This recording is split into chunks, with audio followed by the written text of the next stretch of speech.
Tom, can I Makes ask you a sense. random question? Yes. When did you make the decision to be Tom, Thom, versus most people who are named Tom, they just go by Tom? When did you make that choice? So like it was becoming very obvious to me that like I liked the way that Tom sounded, but like you can't be black in America after 1865 and be Tom. Wow, that's real. So Wow. Man, really? so That's very okay, real. this is what's really gonna throw you for a loop.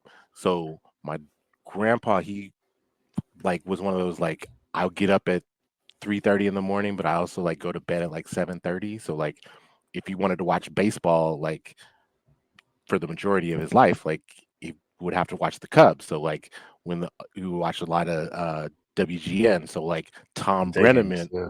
Tom Brenneman was one of the announcers, and I was like, I like the way he does that. And then like come to find out, like he's saying homophobic shit, like right in literally Wow. right in Kansas City. Damn it. Jesus Christ. Damn it. Damn. Just when I want to like you. Right. So yeah. I think that's Okay. that's where I came to stand on it. And so I think that was like I was 13. Yeah. Nice. Okay. Thank you for that. I always wonder. It came to me earlier when I was waiting. I was like, I wonder why. I like it. It has a little, Right. it looks great. You know, It looks stands out. different, right? Yeah, exactly. Important. Somebody I introduced myself to somebody one day, and they were like, "Yeah, my name's Tom." It's like, I bet you spell it with a Y, don't you? I was like, no, I don't do that, but like, yeah, I do spell it differently. It's like I knew it. All right, let's. I don't know. I think I'm keeping that in. Do we Why go not? men first or women Yeah. first? Which I want to talk about. Do you think that like maybe we can like, because I don't really have a whole lot to say about the Conti Cup match, but I was thinking about like just kind of doing the matches in chronological order. Because the women Makes went first. sense. Like, yeah, that's fine. Yeah, and then just move right into the men. Yeah. Okay. Wait, Perfect. because Yeah. did we talk? But did we talk about the Copenhagen match? Champions League. I Right. totally forgot about the second match. That's so long ago now. It's like a whole week. Yeah. Okay. So Copenhagen, Conti, Then Conti Cup. Liverpool. Yeah. Okay, bet. Cool. Sounds great. All right. Cool. That's funny. I hate the most is when you don't want the ball. I hate it. You have permission to make a mistake. You have permission to lose. You have permission. And that's when we get big. Yeah, I'm a genius. Attack everyone and send everyone. I think we're forgetting the most important thing. We're forgetting about focusing just on ourselves. But we can do better. We need to take the next step, and there's no better place than taking the next step here. Show ourselves out there how much we want to win it again. We win 4 of the last 5 Premier League, guys. 4 of the last 5 Premier League. Are we going to do it again? Don't ask me again about doubles, triples, quadruples, fifth-tuples, six-tuples, and seven-tuples. So I need. You heard the man. Do not do it. When Josep Guardiola says don't do it, don't do it. And if you want to be like João Cancelo, well, you see what happened to João Cancelo. What's going on, everyone? Thank you so much for joining us for episode 92. 92. Yes, of Shades of Blue. I am Tom Bomb. I am joined this evening by the homie Sharpie Charlie and the homie Lando. Gentlemen, how are we feeling this evening? Feeling better than I did yesterday. I'll say Yeah. that. Time heals all Yeah. wounds. Ooh, amen. Ooh, a word. A word. I'm going to be honest, with Charlie kind of insinuating it, we're not out. We're just settled thick into the trenches, my guy. Get comfortable, buckle up, get a nice toasty, comfy seat.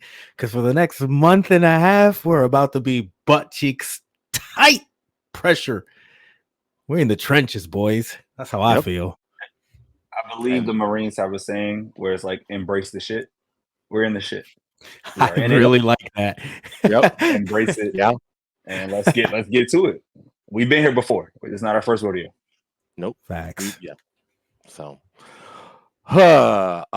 before we get started, we need to do all of the important things right now. If you are listening to us on your digital streaming platform of choice, please hit that like. Please give us those 5 stars, or what's the point? If you are viewing us on these alphabet streets, what I mean by Google streets, yes, on YouTube, please hit the like button, subscribe, comment below. We need your engagement. We appreciate y'all so much. This man said these alphabet streets, yes to the parent company. Okay, we going, we got levels. That's crazy, Tom. That's a good one. Right. So please do all of those things. We're excited that for we want to thank the 175 people, 180 I think people that joined us on the live stream yesterday. That was, you got to see us be very emotional. It was, we were all feeling some big feelings. And I think that that's the best way to put that. So thank you all to all 180 y'all who came through. We appreciate y'all. So I think what we're going to do for this show is I think we would like to, what we're going to do is go back into time. We're going to start with the Copenhagen match, and then we're going to jump into the Conti Cup match, then the Adobe FA Cup match, and then end with the Liverpool match. So I guess we got to start with the Copenhagen match. Gentlemen, it's been so long since that match actually occurred. Like, give me something about that match that confirms a bias, something of yours. Give me something on that match that you were intrigued to see, and something on that match that might be bothersome to come. 5 minutes in, Manuel Akanji gives me the ever-living comfort of knowing that a brother can hold us down, that a good man can bring us up. First off, what a rocket of a shot. That's one thing that just sticks with me. You guys remember that Manuel Akanji shot off the corner 5 minutes into the game to give us a 1-0 lead? Beautiful, huh? It was beautiful. It was beautiful. Like, yeah. Gorgeous. What's our coach's name? Plaisance? Because I feel like he's been in his bag lately. Like, yeah, I feel he's like, cooking. because like the first 2 goals were essentially set piece goals. Like, now, granted, like Alvarez, like, there's no way that actually should have been a goal, and that was like, No, actually not at all. That was That's a Howard. Yeah, it was funny to me. So that is my like indelible memory from this particular match. Charlie, where are you at on this match? I'm gonna just start with the lineup, right? Like, I was in class when it dropped, and so just to see that Bob, Akanji, Lewis all started at the same time, that made me really happy, especially the 2 younger ones. Right, we expect Akanji to start a lot of games, but to see Lewis, he had been out for a while, so to see his name on the team sheet, Bob getting a chance. Now, him playing with Alvarez and Nunez, I didn't know where he would play, but just to know that he was getting more time, I think that's huge. And if you look at his trajectory, it is so similar to Phil Foden's. Foden, when he started, it was very seldom used. We saw the talent, we saw the brilliance, but Pep was like, no, we're just gonna, he's got bigger size, got bigger names. You're playing with world-class players. You have to bide your time and keep working. And when you come on, do what you do. And so this match was very similar to, like, no disrespect to Copenhagen, but really when you think about the aggregate score of 3-1 at home, it has the same feel as like one of those Millwall type FA Cup games, right? It's like, we know we're going to win. And so thusly, let's just play, but also let's see some younger talent. So to see that made me happy. Also was happy to see Vardy all back fit because he had been out for a while, and so knowing what he could provide. So seeing the changes, and I pat myself on the back. I had called 7 changes on the last episode. There were 7 changes. So I just think, like, me understanding Pep makes me feel good too. There you go. There it is. There it is. If I had the insight into a genius like you do, clearly, Charlie, like, yes, like, absolutely. Like, I would take all the credit in the world for that. Were we at all concerned about giving up a goal at home? Especially so early. I mean, Tarek's not here. Special goal. It's a great goal. Like it was actually. Former Southampton player El Unasi, right? Like hit a beautiful strike.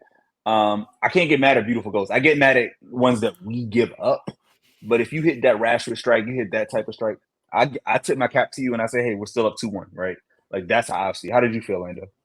Well, I think I went back and looked at the stats, and then I think it was just a nice little curler that you put to the far corner, and it was nice. But I think to Tom's point, what he's alluding to, and I may be wrong on this, is that beautiful little counterattack that they did have, which, again, maybe counterattacks are going to be something we talk about a little bit later, but oh, Lord of Jesus. Yeah. Now that I think about it, there was a nice little 1-2. It was only 2 of them, and Aloisi had a nice finish. Yeah, but overall, I don't know, man. Again, I can't emphasize enough. Akanji's goal 5 minutes in gave me all the comfort and warmth I needed. Because, I mean, at that point, you knew we were going to go through. Yeah, exactly. Yeah. Up 4-1 on aggregate. We're not giving up 3 more goals. I will say this because I think, Tom, one of your prefacing questions was like something that stays with you or something that happened throughout the match that lingers. And for me, it was surprising to see Haaland play the full 90. Like, it was the most useless 90 minutes. Yeah. I felt like you could have subbed him out with Rodri right at halftime.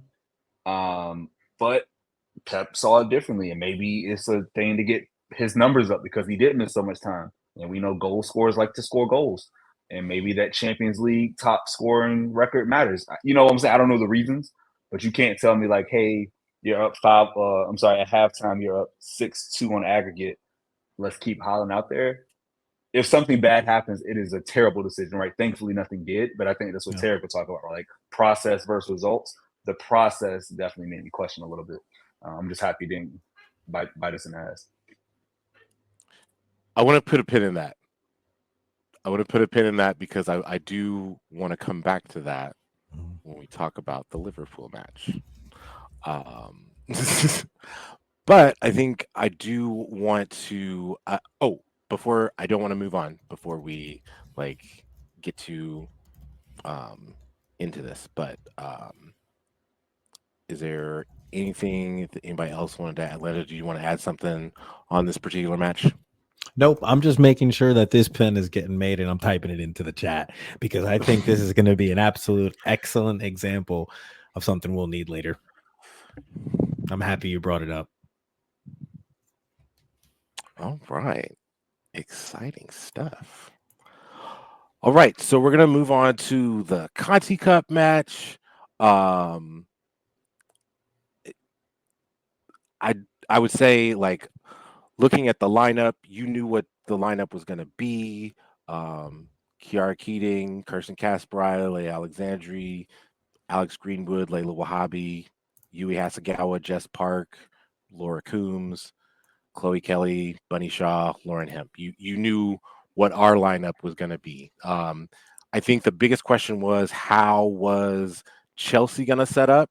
And I got to say, them setting up in that 4-4-2, I think, and then playing Kankovic off of Ramirez, I think it really did throw us off. And you saw that because within the first 8 minutes, one of your most reliable players, Leigh Alexandri, gets a pass from the keeper, tries to progress it upfield to Yui Hasegawa, leaves the pass short. And then all of a sudden, Ramirez is on the ball and is running on to goal with Lauren James on her right, and Lauren James beats Kiara Keating near post. there was a whole lot of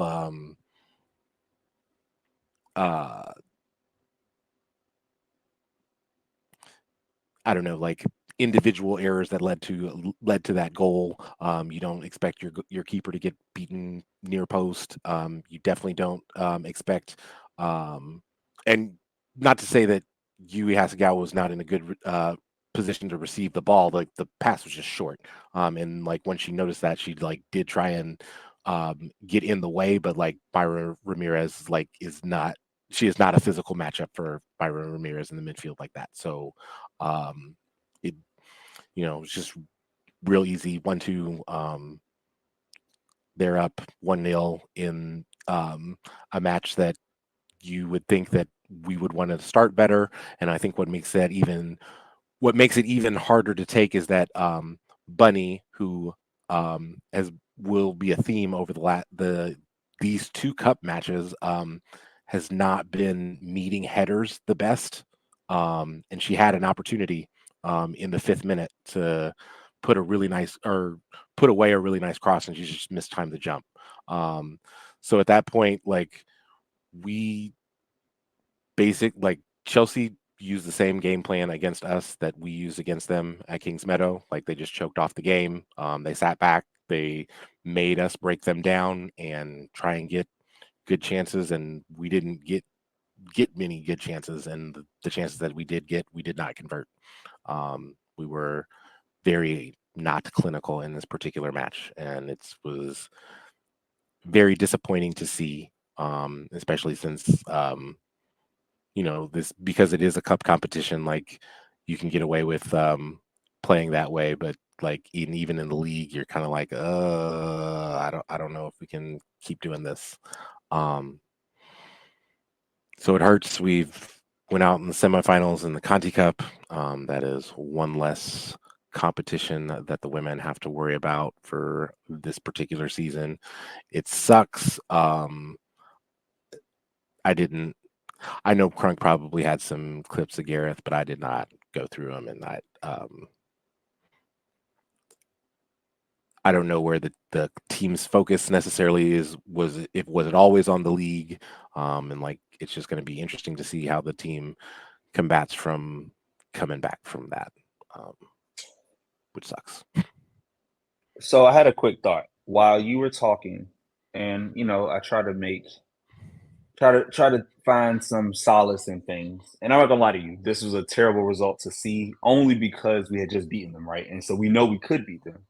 But these are the matches where one goal matters, and like it's hard to score when a team gets up and they are good at defending and they choose to defend. And I think that's the difference, right? It's like we do it too. We are great defenders, but we love the ball.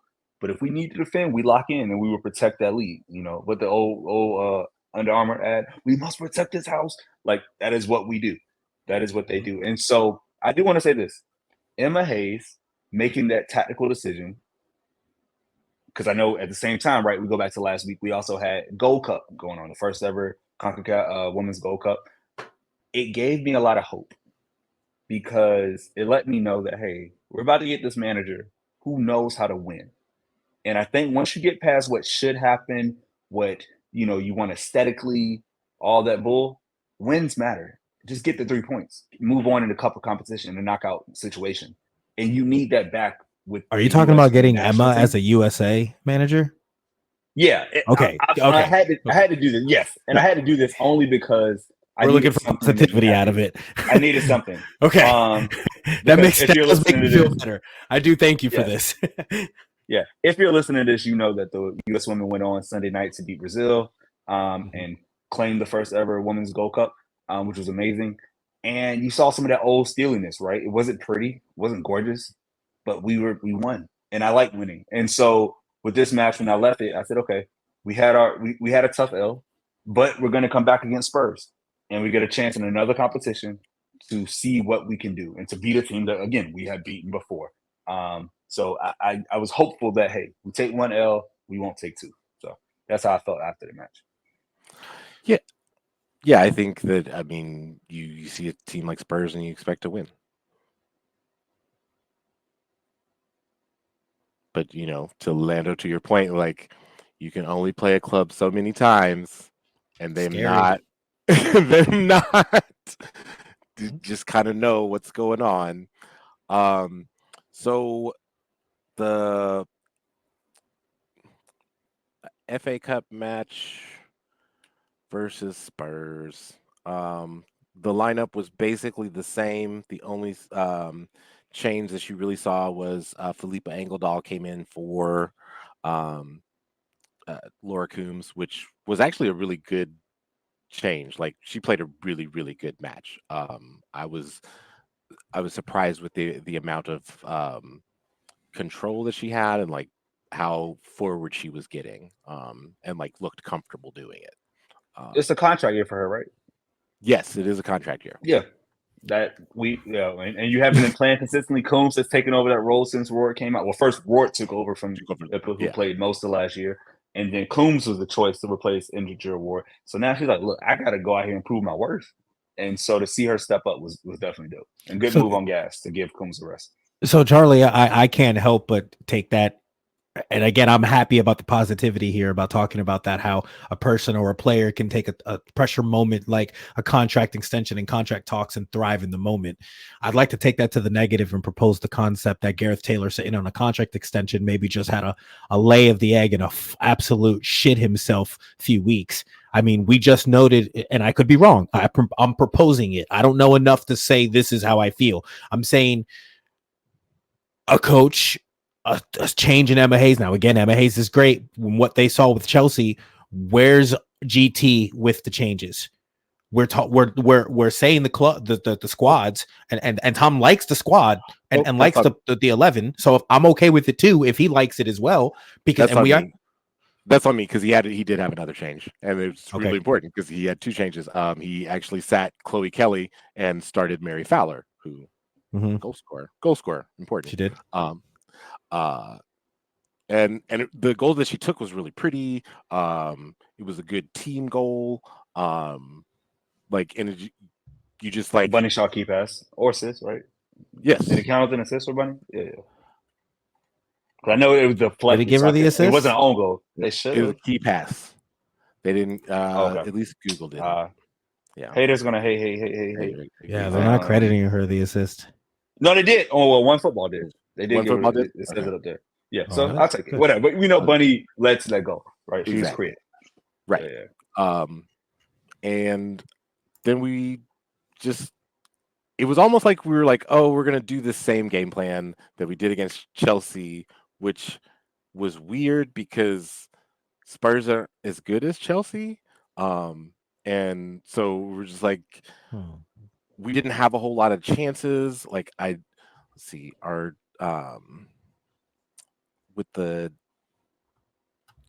even though we had like 2/3 of the ball, it was like we were kind of like keeping it like in the middle of the park. I don't remember us like. I think I remember one other chance that Bunny had that she skied a header.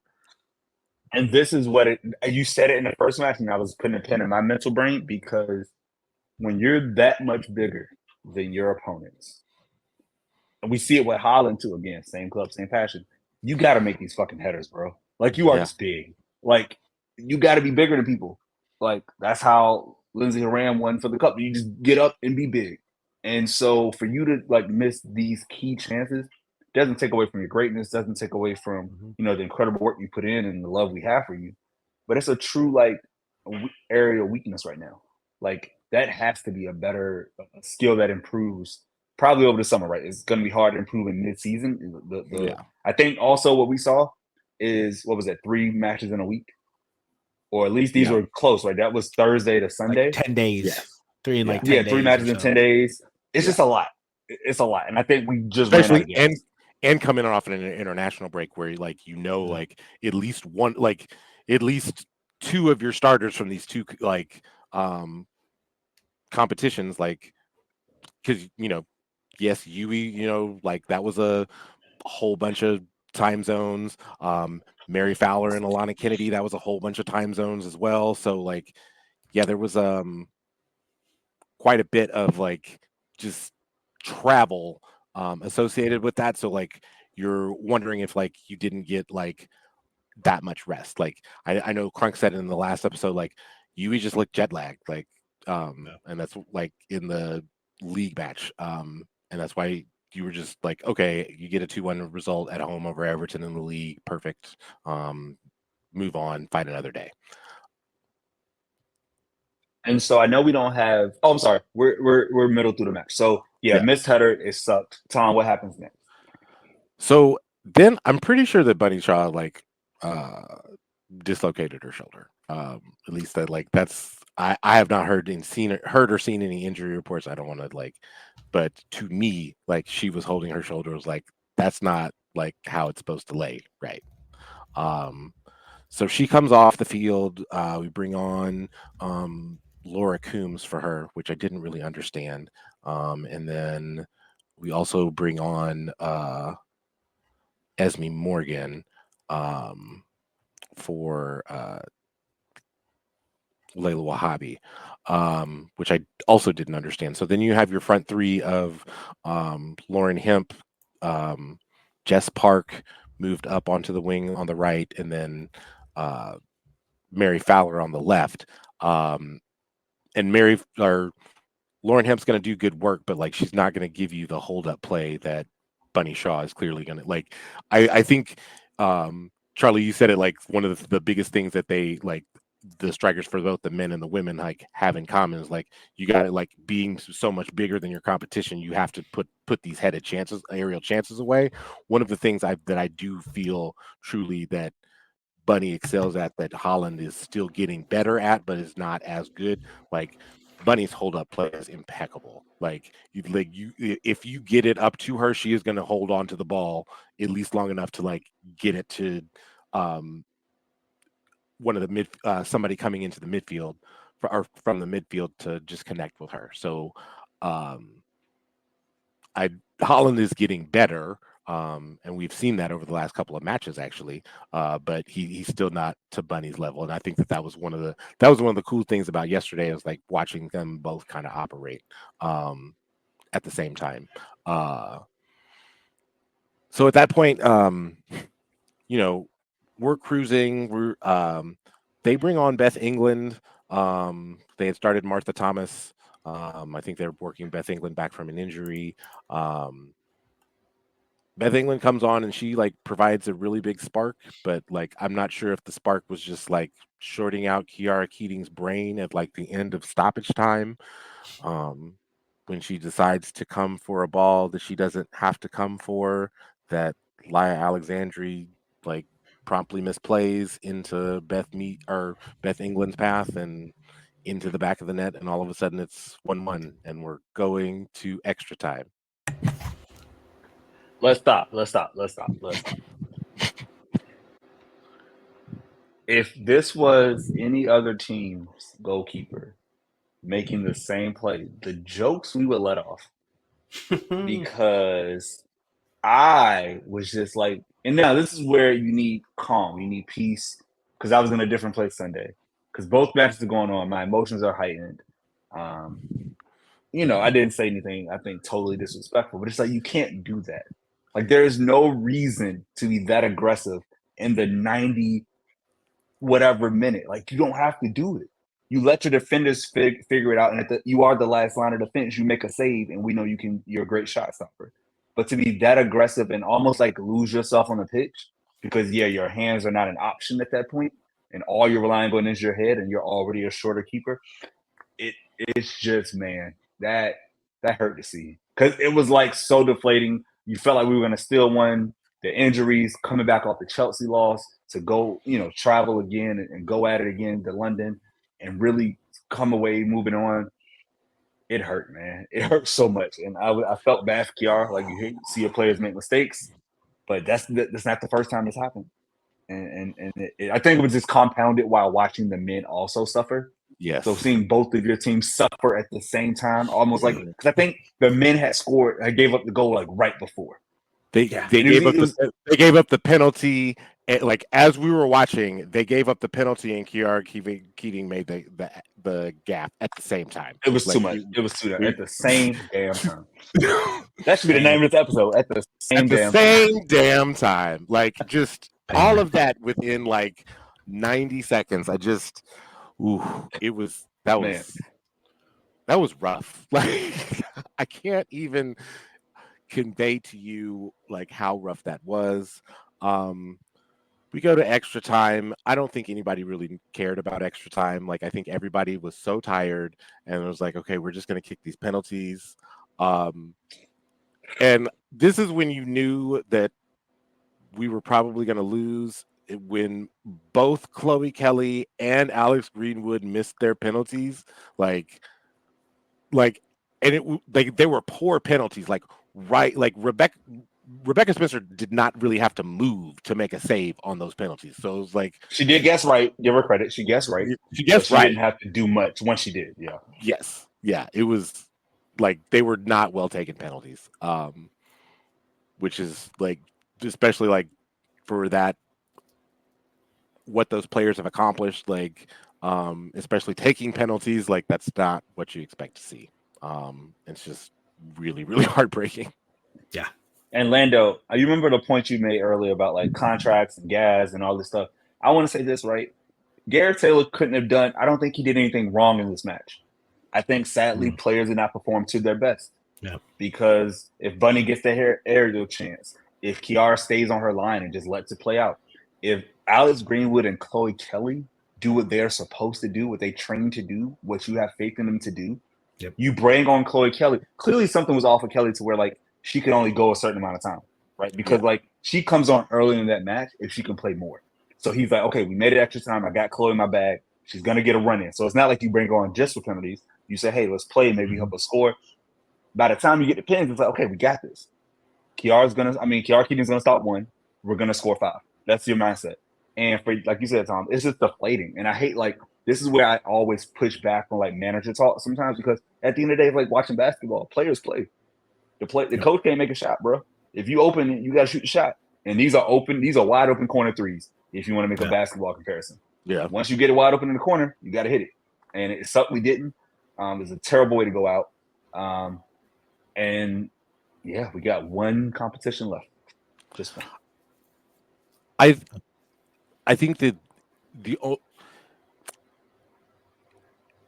to confirm a bias from earlier, Lando, like if the only thing that I would say about Gareth Taylor and like these string of fixtures is that like you decided that you're going to start the 19-year-old every possible competition, and you're not giving her a break, and maybe she needs a mental break. And like, and that would be maybe the only thing that I would say is like, maybe McIver should have started one of those matches. Yeah. Yeah. I just, for a minute there, you were saying all those wonderful things, and I'm just like, I can't help but completely agree. But if you didn't include a name, I'm just thinking, oh, wait, you're talking about Julian Alvarez, who's been playing a lot and just needs a mental break. He just needs some time. Mm-hmm. Oh, wait. Same passion, same club? Yep. So, I mean, bro. Like, Kiara's still 19 years old. So, like, being a professional is hard. Like, not and being a professional athlete is hard. Being a professional athlete at 19, most people are not ready for that. Like, and so maybe she just needs a mental break. I don't want to be so redundant, but Charlie's so right. I mean, if we would have hit shots in the 90 minutes or extra time, 3 shots on target all game, 3. I mean, look, you can complain about the creativity. At the end of the day, that's what you produced. And you need to at least be able to finish more than what we did. And that's just, I know it's difficult. I know it's hard to complain. They're professional athletes, 19 years old, jet lag, all these wonderful things. I get it. They're all variables. They're variables that every player has to go through. And this Greenwood and Kelly missing those back to back, really, golly, dude. I hate pens. Period. Oh, Charlie, can't hear you. Yeah, talk to me, Charlie. I was just saying that's why I hate pens, because you don't want the match to get there. It's yes, the favor. It's in your favor, but it's also like it's too much at risk. People, get the lemon booty, get a little tight. You lose your technique just a little bit, and look what happens. So yeah. So one competition, it's just this league. Let's go win the Super League. I hope that we're ready to pivot into that. Got a big match against Brighton. I know that sounds really wonky, but Brighton did score 7 in their last league match. They put a touchdown up on their last league match. It was a touchdown field goal game, because Bristol actually went for it and played because they don't have anything else to lose, or else they're gonna get relegated. So yeah, so why not? We're gonna come out and play. But we also owe Brighton because that was the match where we had 30 shots and didn't score one of them, and then gave up that 89th minute goal. So at the Joy, so we owe them. we owe them proper payback. I'm gonna go ahead and say, because we know we need to score, we're gonna try and score. So I'm gonna go 4-1 us. High scoring games here. They just scored a touchdown. Tom's over here saying 4-1, so 5 total goals. Charlie, what do you say? Before I say my score, I want to say that Arsenal go to Chelsea on Friday. Yes. And we've never needed an Arsenal shutout so bad in our life. Not even a shutout. I'm sorry. We need a draw. We need a draw so badly. I'm not going to ask for them negative points. How do we find a way to get negative points in a game? But we genuinely need a draw, because if the goal differential is 3, and so you just start doing numbers, and after this, I don't have faith in anybody else in the WSL to beat Chelsea. Go ahead, say the names. You're looking at the schedule. Give me the names. I need to hear names. So in WSL, they go to West Ham. They go to Spurs. Yeah. They host Villa. Oh yeah. He's so right. They go to Liverpool. They host Bristol. They got Bristol, bro. They're about to run up numbers. They're about to put up 10 on Bristol. Because at this point, what I don't need right now. But it's facts though. Because Bristol's. They've decided that if they're going to go down, they're going to go down swinging, and they're going to try and win every match that they're in at this point. So they're going to be open as hell. And that's how they got promoted from the championship. So how do we get Bristol on the week before? We get them the week before. That helps. We get them on the 28th, the week before, so that kind of balances out. And then they finish the season going to United, and United's mid. Both sides of that club, same passion. So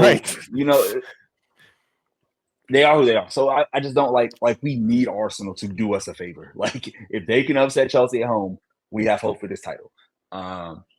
Yeah, that's all I'm saying, and I hope it happens. But I do my score prediction. I think we win 4-0. I think we go crazy. I like that. Get right, gang. Get right. I'm gonna go big. I thought I was gonna go easy. I'm going 3-0. Okay. Right. I like it. Also, Arsenal. Our men's club just did you a favor. The least your women's club could do is our women's club a favor. Pay it back, guys. Pay it back. Common enemies out here. Circle. Y'all want to get into this pain and suffering? Do it up, man. This pain and suffering. No, this joy and pain, like sunshine and rain over here. Oh, come on now. That's good. He's not wrong. He's not wrong. He's not wrong. He's not wrong. I still suffered for 45 minutes and more. We did. We suffered a lot. We suffered. Yes. All right. A hell of a lot. Jesus. So, I know that when the lineup came out, I was excited because I was thinking that finally we are going to have enough defensive cover that we can play the way that Pep wants to play, which is have all of these attacking midfielders and Bernardo Silva running underneath Erling Haaland and just making shit happen, just with the availability to pop up anywhere on the field, left, right, center, what have you. Name names. So what made you happy? Who did you see in, and who did you not see in? So, I mean, we talked about it. It was the fact that, you had Manuel Akanji as the linchpin as opposed to of the defense, as opposed to having Diaz there There it is. because I was waiting for it. Manuel Akanji is a better athlete. Like, Praise his D. so you have your Charlie even said it, like you have your 5 most athletic center backs. Mhm. Like, I mean, at least you can count Rodri as one because like he's as big as one on the pitch. And they're also your like probably 4 of your 5 best ball playing center backs on the pitch as well. So you're feeling good about that. Like your distribution is going to be good. And if for something happens, something goes wrong, you can always fall back to a flat back 4, and you don't have to invert John Stones. You can just put him right next to Akanji and do flat back 4 and have Rodri sit in front of him, and we'll be all good. And then if we need to get width from the fullbacks, we can do that. Ake's shown he can do that. Kyle Walker obviously can do that. We're good, right? And I think for the first 20 minutes, it played out that way. Yes. I mean, Yes. to me, that's what I saw that was like working. Like, Hold on. Before we go into what Yeah. was working, I think we got to talk about who we were playing, right? Because with Liverpool, we know they were down. So they are down. Their keeper, Allison, was out. You have Keller in for him. They're down Konate. You had the young kid Kwanzaa come on for him. They're down Trent. You had Bradley come on for him. So that's 3 replacements, right? Mhm. They're down Mo Salah. Harvey Elliott's in. So 4 of their top 11 are out. So we're actually playing. Now, we are on the road. We're at Anfield. The crowd is the crowd. The Klopp's last match against Pep. The hype has been building. Trent's comments. Everything's there. But we're playing a squad that has over a third of his team missing. And you expect when you see our squad to say, hey, we can get these guys. And like you say, Tom, now when we think about the first 15, 20 minutes, we are dominating this match. It just looks like when are we going to score, and then how many will we get in the first half, right? Did you feel the same way, Lando? The commentators wouldn't tell you so, if I'm going to be completely honest with you. Commentators, and I was in a situation, I was, celebrating a little bit of a birthday with the family and stuff, and, good times. But the commentators were very biased, very, very biased to tell you that my eyes were deceiving me. Liverpool were playing outstanding to kind of restrain and hold off City. I thought the opposite. I thought City were flowing. I thought it looked quite well. And I am here to say, as the Ruben Diaz stan, I was 1000% extremely happy with the lineup.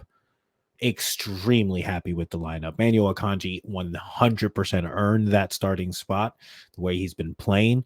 I told you how much I loved and felt comfort in his beautiful goal that he gave us 5 minutes into the second leg in Copenhagen. And for that, I say, play on. You are in a vibe. You are in a groove. He earned that. So, yeah, I loved the lineup. But, yeah. Okay, so Charlie, I want to take it back to your point about the who they were missing. So where, like, based off of like seeing their lineup, seeing our lineup, where like who was going to take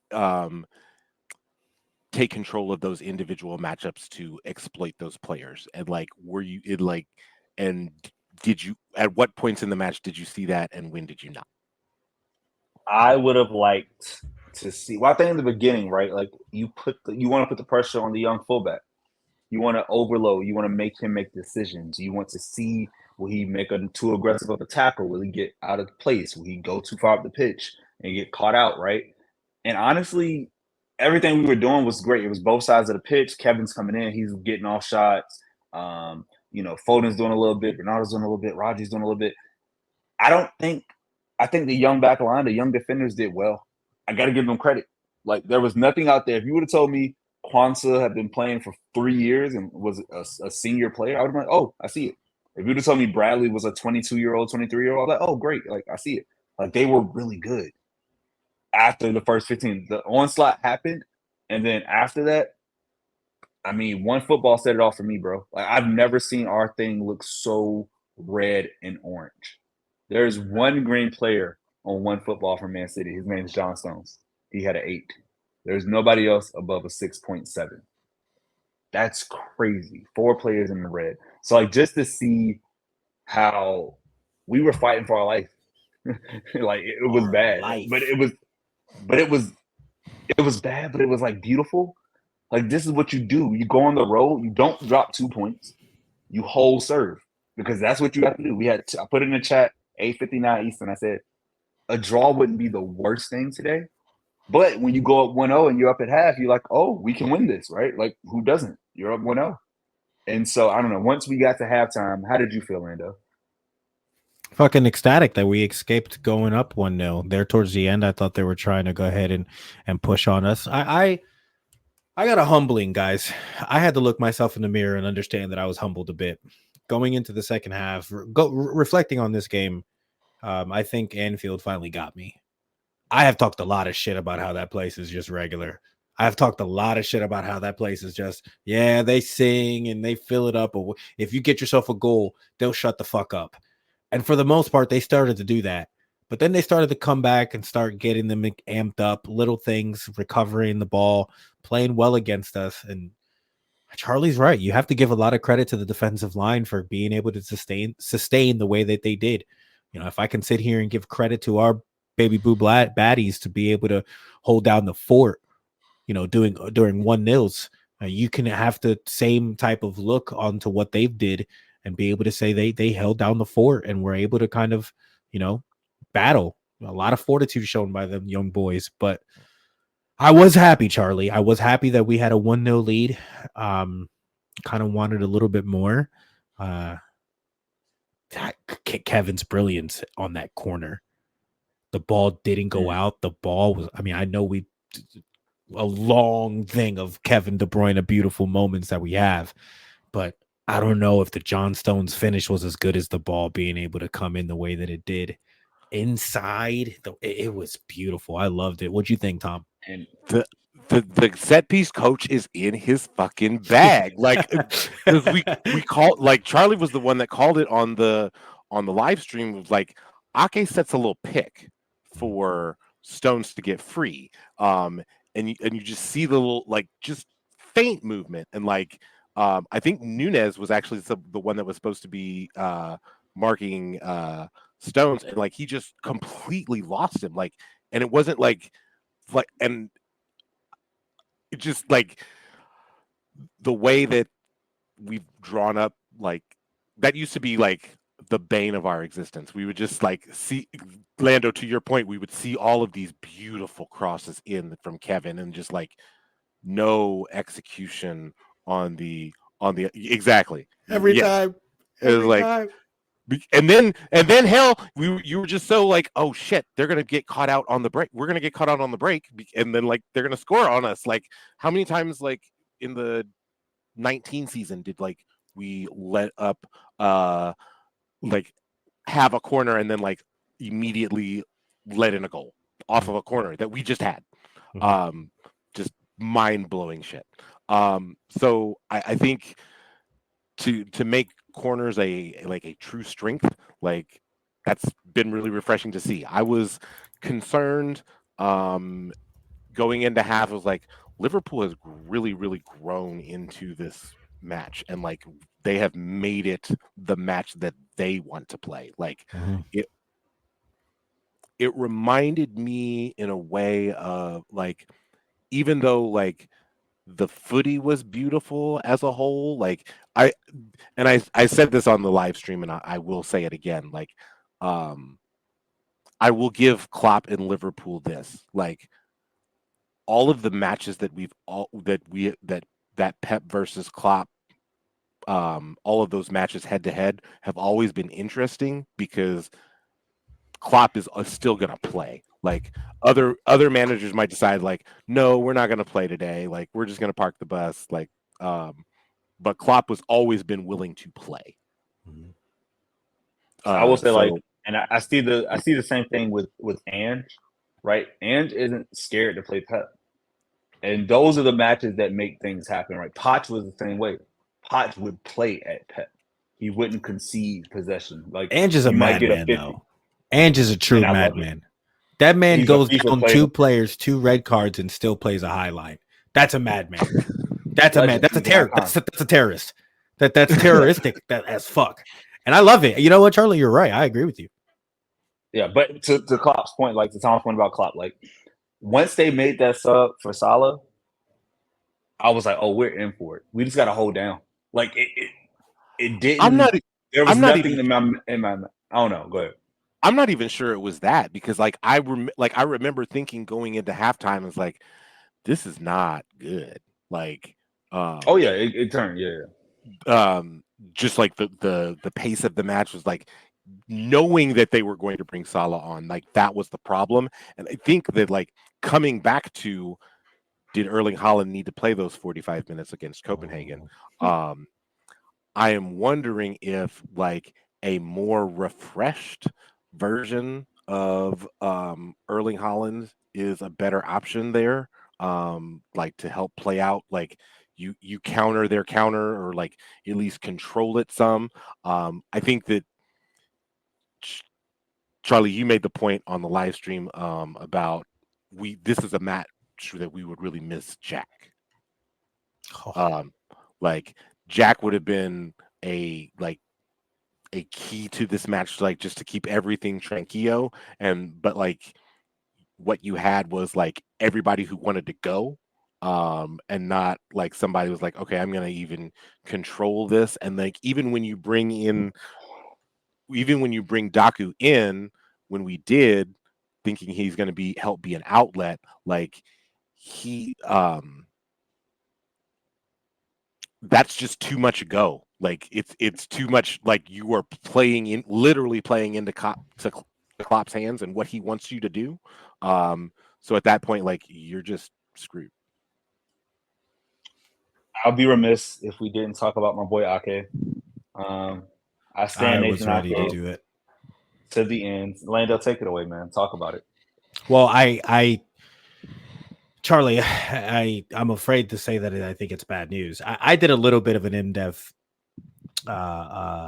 breakdown earlier today. I suffered, guys. I suffered. Okay, let me be completely honest with you. I watched the replay back, but I only watched the second half. Oh, I know. God. I know. Oh, I did it on purpose. You masochist.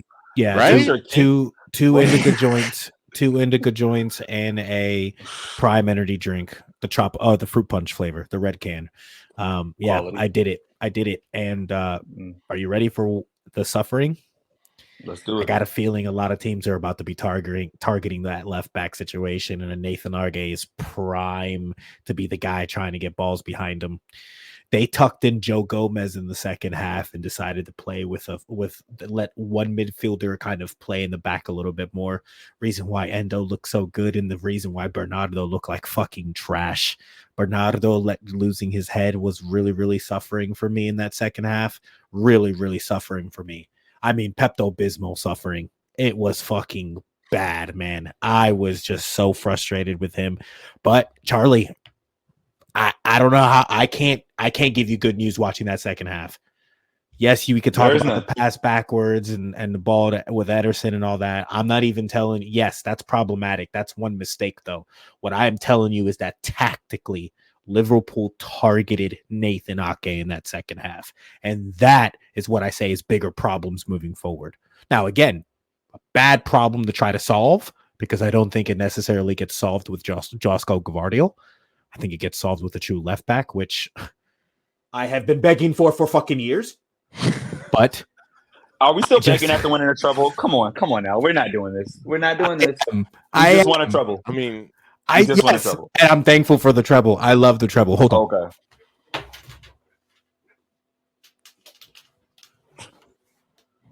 He's putting up a picture for those on podcast. You see the 5 trophies. He has the 5 trophies. It's beautiful. The 5. Cinco. It just came in today. Finalized and everything. Oh, beautiful. Ooh, I'm happy. I love the treble. But damn it, we need a solution to this because Nathan Ake being out there and dominating as a defender can only be sustainable for so long. Yes, he bodied Saka. Yes, he's bodied great players in that position. But guys, they went at him and it worked. Is it that it worked because the tuck in with Gomez? Yes, like because obviously like Klopp knew where to hit hardest and what was going to hurt the most. Yeah. Or like is it a function like because they so when did who moved centrally when Salah came on? And for Joe Gomez. Joe Gomez went centrally, and then they went ballsy and only went with two people in the back, two center backs back there.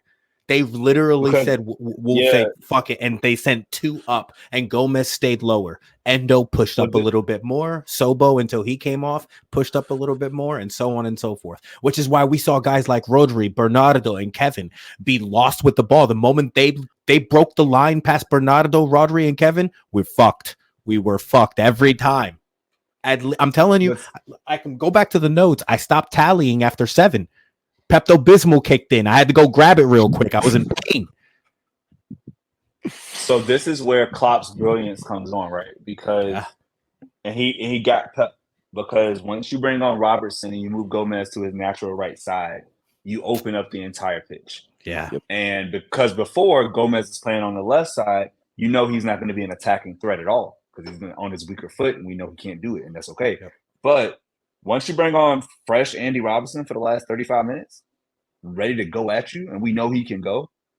Him and Trent, most assists ever. Tied. One team has the tie for most defender assists in the history of the Premier League. That is stupid.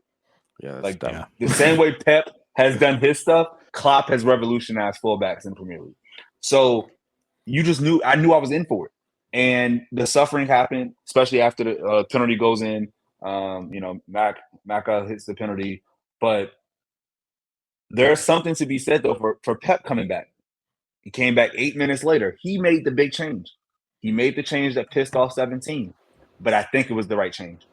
I think if you leave Kevin De Bruyne on that pitch and he goes a full 90, he plays the last 20 plus minutes, I think we can see the second goal. If you leave Alvarez on that pitch, I think we can see the second goal. They both, and honestly, Phil Foden was terrible too. If you would have made a triple switch and taken off Foden and bring me on, I don't care if you bring on Bob, I don't care if you bring on Nunez. If you would have took them off, all of them played terrible matches. All of our attacking mids were terrible. Yes. It wasn't like they were okay. No. Everybody was shit. Yes. Kevin got the 6.7 because of the corner, and he had an assist.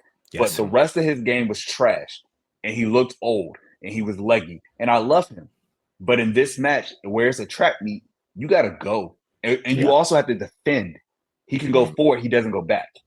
And that's why, like, so much I'll say, like, hey, Kev should play up top.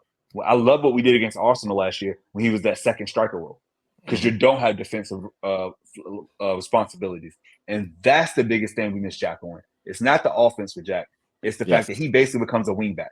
He plays as a wingback with that mentality, the strength, the grit to go. His engine is bigger. Phil doesn't have it yet. Julian doesn't have it. Not yet. They're younger and they don't have that grit and that drive, and they aren't physically imposing. But like somehow, some way, we still get the Doku chance. That's crazy. Out of all the shit that we went through for 80 minutes, we still were inches or centimeters away from winning that match. And that's crazy. Or losing it, because there was another Doku play that we can definitely talk about if y'all want. But Charlie's spitting hot fire right now, like Dylon. Hot fire. I was waiting, bro. I was in this bitch, like just getting ready. I felt like the Dragon Ball Z picture, just sitting here. Another DBZ reference. RIP to the GOAT. Yes. But just sitting here, like ready, just in the chamber, like ready to go, because this match, watching two matches at the same time, should never happen again. I don't know if we could do it, guys. I'm not participating again. That was tough for you guys. Like Crunk, we love you, and we did it because we love you. But don't make us do that shit again. That change was a bitch. Not on my. And it was on the day that the times changed. Hell no. Like, Yeah, bro. No. No. There's we can't, too much was in the stars for that. No. I'm No, still we're not like doing that. recovering from yesterday today. I could feel it. Like in my spirit, like something is off. And watching two clubs that you love suffer simultaneously. Now one At took the the L. And that same sucked. damn time. It's too much, man. It's too much. And now we'll say this: if that Daku shot goes in, bro, do you know it would have been like when Tom, you remember the first season of SOB when we had the Villa match and we were all going crazy on the watch along? We would have had one of those moments had that Daku shot went in. Oh, yes. If he hits that goal and we win the last match of Pep Klopp at Anfield, first win at Anfield in forever. Scenes. Fucking scenes. I'm going wild, bro. I'm on this I can't bitch the imagine what I whole would time. Just going off. Gritty forever. Gritty but forever. It didn't happen.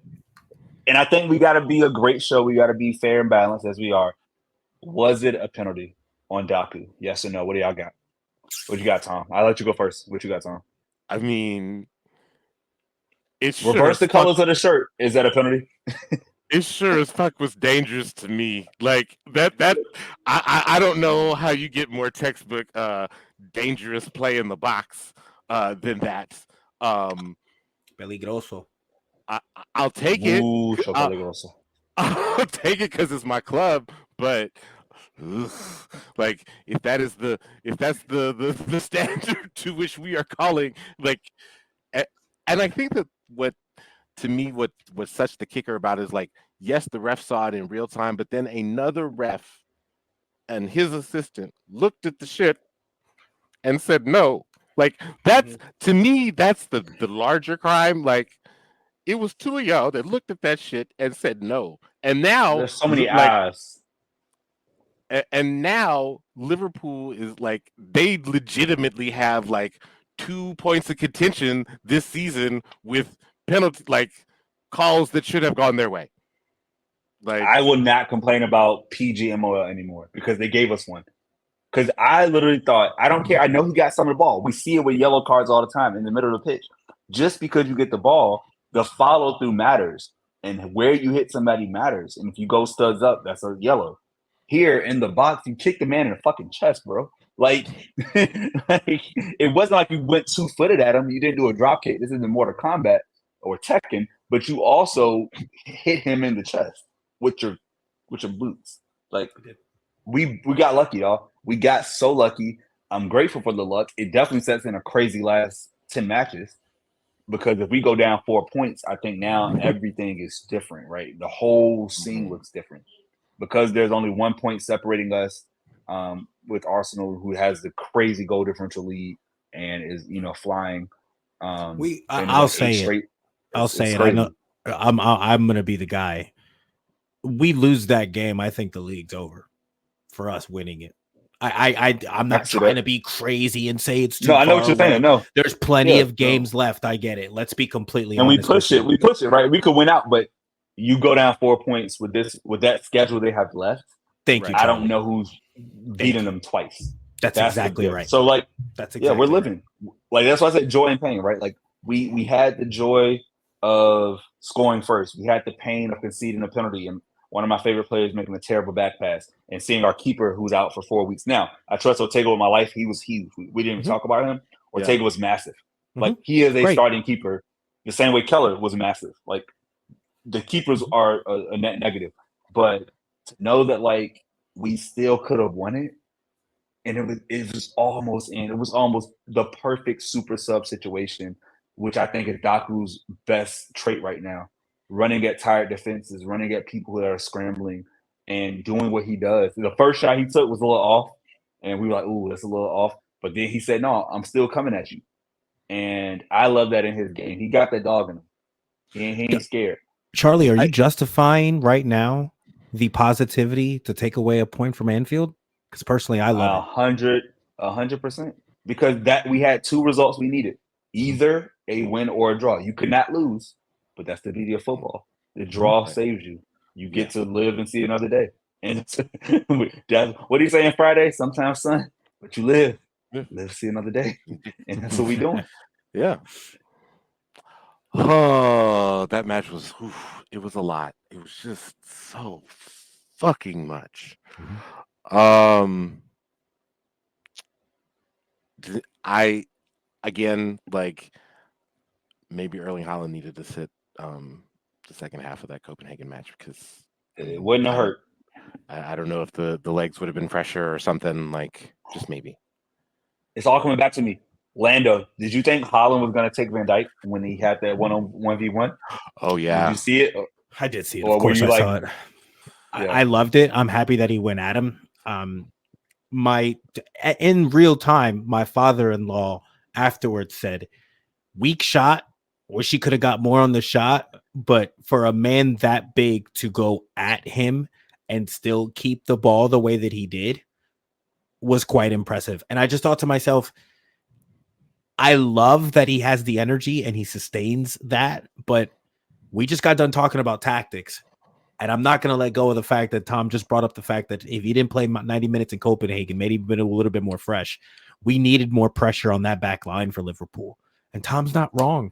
This is something, if we talk about improving, I know all the dribbling and the hold-up play. I think he can learn a little bit more from Bunny Shaw. You know what he needs to do, truthfully, with the Boston Celtics getting all up in there and fucking playing footsie and shit. Speaking of, go Knicks, fuck Boston.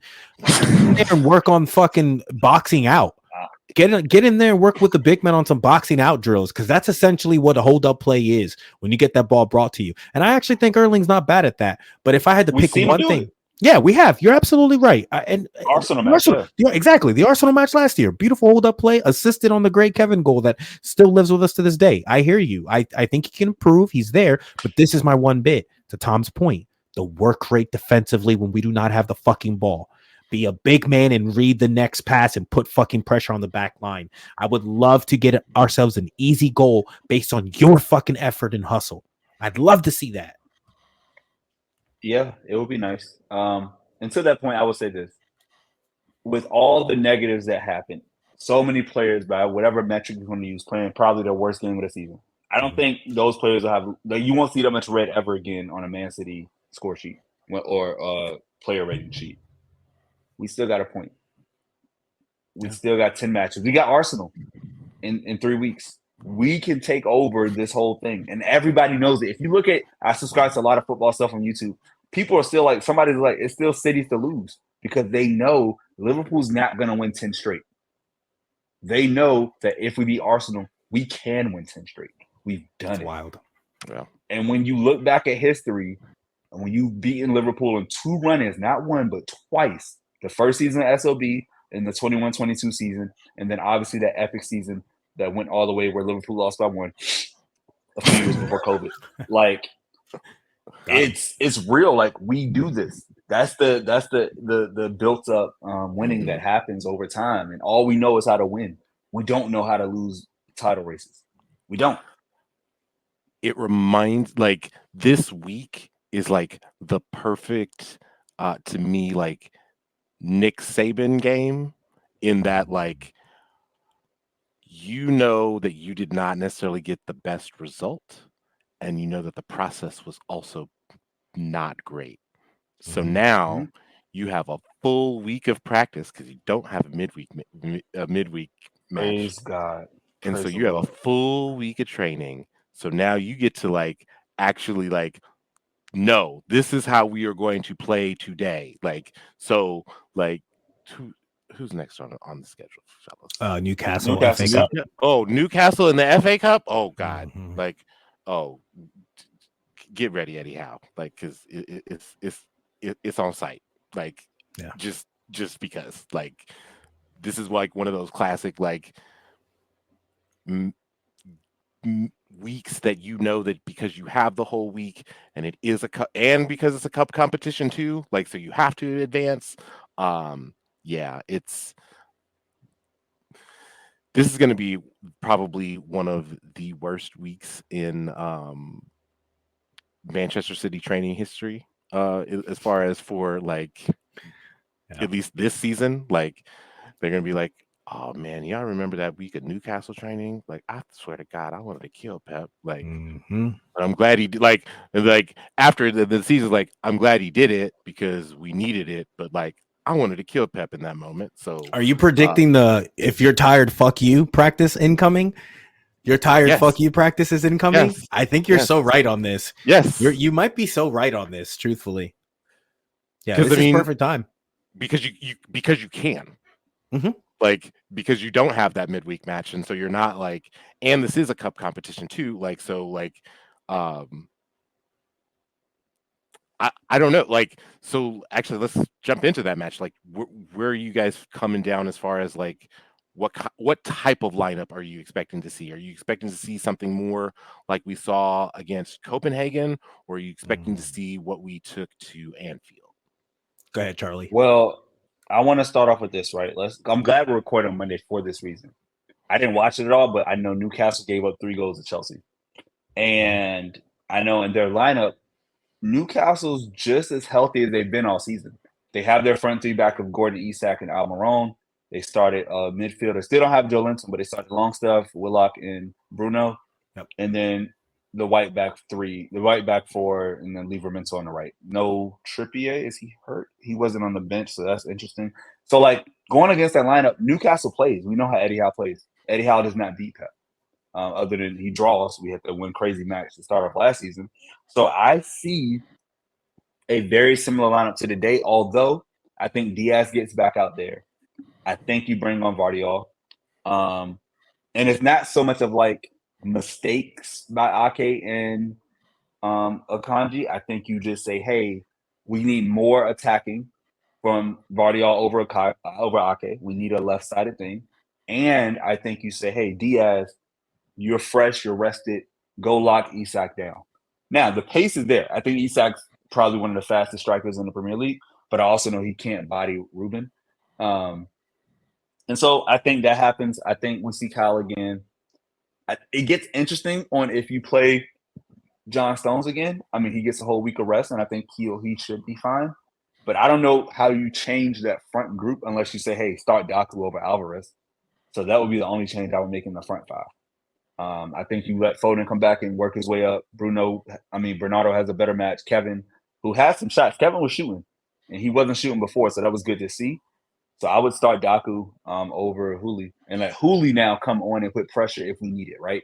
Have a fresh Hooley to be there for those last 15 minutes if we need something.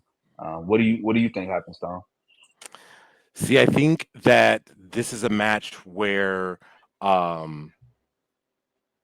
want everybody to hold their breath while I say this. I think that this is another match where Rodri gets a rest. I think that based off of, I know.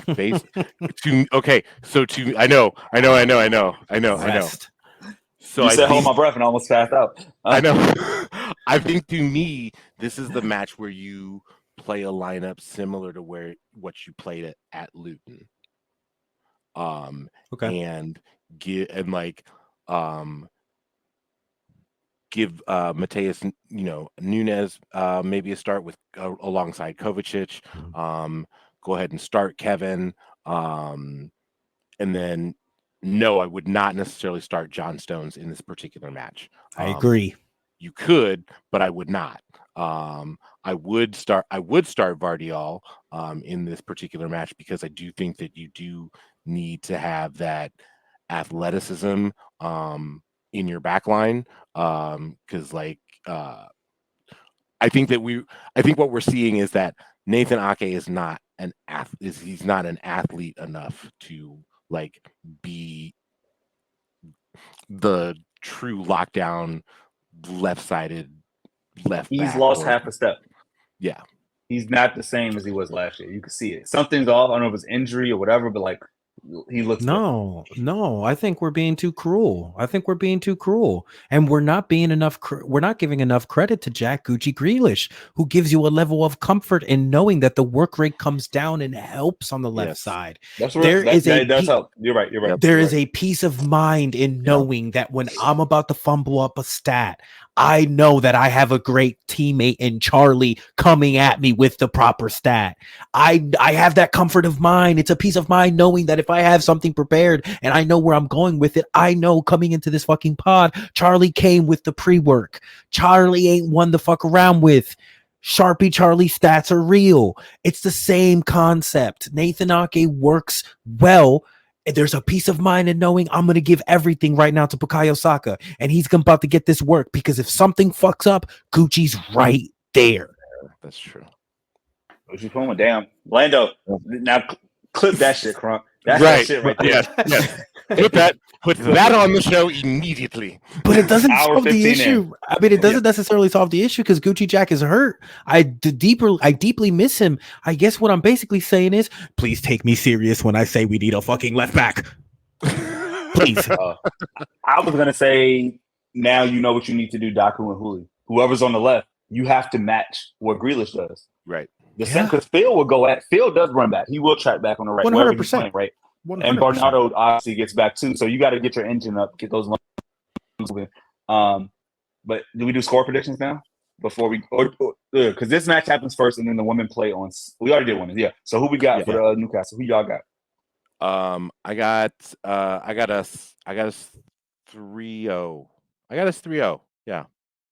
Also, I got a Scott Carson start. Wow. I would love it only because Pep would say we can't lose our keeper. But I that would be so disrespectful, dog. Like, Dog. I hope it happens. Dog. I got a Scott Carson start. I feel like If his it's last start so was against true- Newcastle when it happened, like in 21. I feel like he did play against Newcastle. Who was Leicester? Wasn't it Leicester? Maybe it was Leicester. I'm gonna look it up as we talk. But I mean, hey, if we're going that far, I mean, Hollywood kickbacks. I hope you're listening. FA Cup man? Question mark. I mean, if you're gonna put Carson, I mean, look, what's the first play? What's the player that comes to mind? All right. Okay. That we have to take this game serious. No. Like, So here's okay, Lando. Let me ask you this. So we are quote unquote raising. It was Newcastle. Yes, it was Newcastle. Charlie's May 2021 is incredible. We are raising Gomez to be like a defender. What if to give Nathan Ake some cover, we just put him out on the left wing? Because he does. That's wow. That works. People joke Gomez. I like Gomez a lot. I love what he has. I love Sergio. Grows into it. It's a smaller Cancelo, honestly. Yeah, I think that he could do that, and I think that I agree. If you do start Ake there, I think that might just be a consideration that you might want to take with you further. I like it. I don't maybe that's for some April knockout stage matches, just be in the Champions League because you need it. So they're coming. Quick note here: the draw for the quarterfinals is this Friday. Champions League round of 16 wraps up on Wednesday. The draw is on Friday after Europa League finishes on Thursday. So it's going to be interesting to see who we get for those midweek matches the week of April 8, 9, and 16, 17. Those two midweeks in April. But for my score prediction, I think it's tough. I think Newcastle gives a fight. I know they press hard too. But I also think their back line is worse than Liverpool's. So I'm going to say we win 3-1. Fuck. I was going to go 3-1. 4-2. It's going to be a two-goal differential. I'm kind of bothered that we're going to give up 2, but yeah, 4-2. And I love that it's at home. We have the next 3 matches at home, by the way. Which is Newcastle, Arsenal, Palace. Aston Villa. This is a really great time to batten the hatches and let's get advance to the semifinals, and then let's get 6 points and keep moving. Damn right. All right. So let's get out of here on some world footy shock, awe, and applause. Who wants to go first? I'll start real quick. I know we talk about them a lot. We go hard at them. Did y'all see what Bayern Munich did? In case you missed it, they absolutely went fucking crazy on Saturday against Mainz. 8-1. A touchdown and a 2-point conversion. They said no extra point. 2-point conversion on these hoes.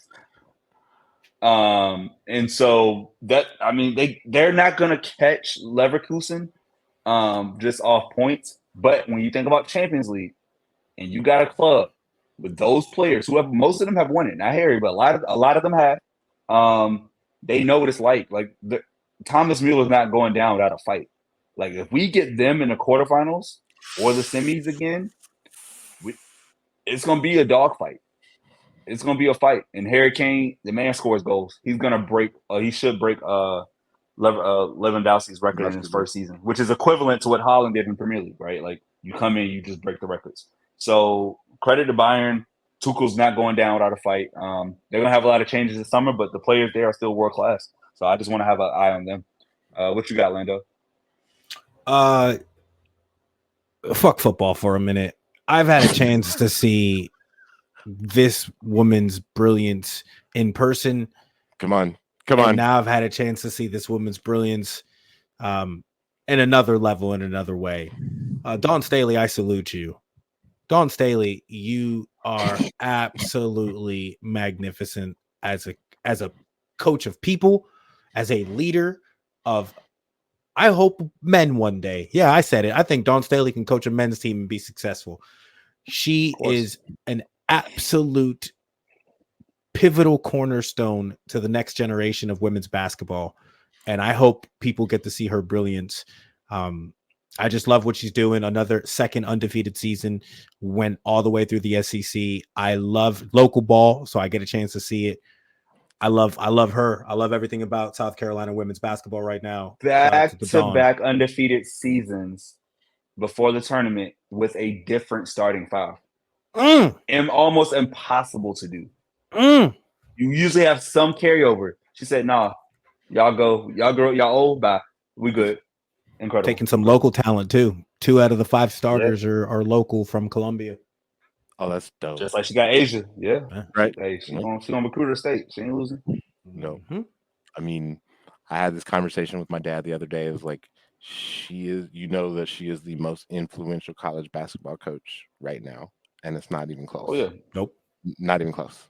Nope. Like, and the Olympics coach. She just coached the Olympics. I think she's doing it again this summer. I think. Yes, she is. She's going to Paris. So she runs women's basketball. It runs through Dawn Staley. And I've come a full 180 on her. If I'm honest, I come from the age where I saw her as a player and I favored Teresa Witherspoon because I was a New York Liberty fan. So I actually loved Teresa Witherspoon. And to see how Dawn Staley has come about and from a playing career, but also from I mean, Tom, you're spot on, dude. She's just in attire, just in dress and daily drip. I look to her IG account. She is incredible. The Gucci hoodie, the Gucci fit she had on in the championship game, bro. Wild, bro. Crazy. Wild, bro. Just ridiculous. Like, I looked at it, and at first I'm like, oh, black hoodie, cool. Oh, it's got that Gucci shit on it. Oh, bro. And she said, I like to look rich. Me and my roommates are my best friend. Like, I like to look rich. So she does. Studded hoops, diamonds, iced out. Legend. Yeah, bro. And she's so humble, bro. I hate to be on this train, but she's so humble. I've seen her so many times stop without problem. Just for anyone who's just walking by, yeah, no problem. Take a picture. It's mainly students for the most part, but bro, she is a gem on campus. I've had it, and I'll be real. I'm a New Yorker. I love to call out celebrities when they're dicks. I love to see it because we see it often in New York. I'll be honest, we really do. Like, my dad loved him, but I heard often he was a dick in Manhattan. Matthew Broderick. My dad loved seeing Matthew Broderick in person, like, because he was like, oh, we so cool with him. I heard evil shit about Matthew Broderick. Evil shit. So to see her as a gem, as an angel, man, she's got my heart, bro. I love me some Dawn. I love Dawn Staley too. I do. Also, just gonna go ahead and put this out there. Fuck Kim Mulkey. Could say that. Fuck her 5 ever, not even 4. 5 ever. 5 ever. Correct. Her general demeanor is just she's a shit person. Yeah. They said she dresses like old dude from y'all see that meme? It was like she dressed like somebody from Martin. That shit was hilarious. It's crazy. I've seen her with plenty of shit. It's wild. She does not. No, when you say put that shit on, you gotta really be like poop emoji. She puts that shit on. Yes, correct. I just want to boo CONCACAF real quick. Okay. Like I like this it. Always. CONCACAF Gold Cup tournament. First of all, there was no reason to play El Splashico between Canada and the United States. In no way was that safe for any of the players that were on the pitch. Y'all know better than that. They've stopped it for less too. They can't even say that they haven't. Yes, like so I understand that it would have been a pain in the ass to reschedule that game, but those players deserve that, and you know that. Do better. Also, it is an absolute crime that there was not a third place match for this particular tournament because I know that the form that Mexico was in, I wanted to watch them play Canada. Like it probably would have been a whole hell of a lot more entertaining than the final was. But it pains me deeply that CONCACAF decided that did not need a third place match. And you could did the men have a third place match? I just want to yes, for the record. In the first year they did, yeah. Yes. Just want to make sure. That's all. Okay. Just want to make sure. Completely fucked up.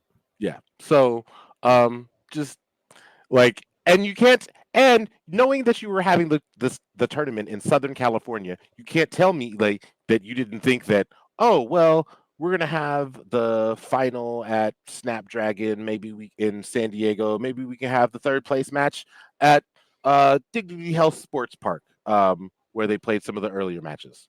You can't tell me that you don't think that you would make money hand over fist with the Canada-Mexico third place game?